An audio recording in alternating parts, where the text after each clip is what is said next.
לבנון, ענה אבא. הם יפים, יפים מאוד. אני אוהב את הרי הלבנון, אמר אלון. נכון, הם יפים, אישר אבא. אני רוצה לטייל שם, אמר אלון.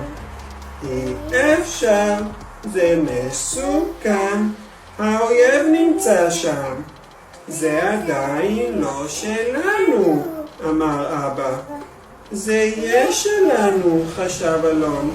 לבנון שלנו.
אלון גר בשמחה ובחס, במשגב-עם, משפחה אוהבת, חברים לשחק איתם וגן שעשועים נפלא היו לו שם. אך מכל הדברים במשגב-עם, אלון אהב את הנוף ההררי הנשקף מביתו.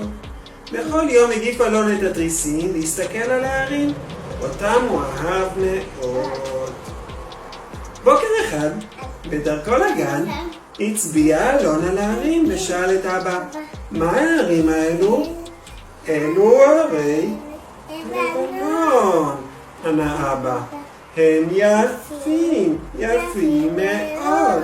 אני אוהב את הרי הלבנון, אמר אלון.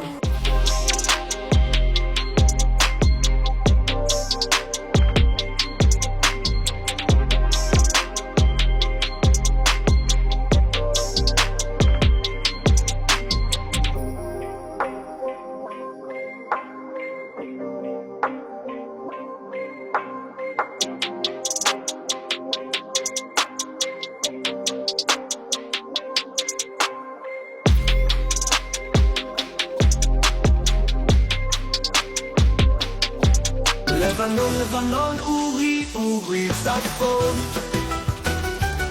עוד מטבע עצים וכרמים. יהודים הלכו בכבלי מלכים.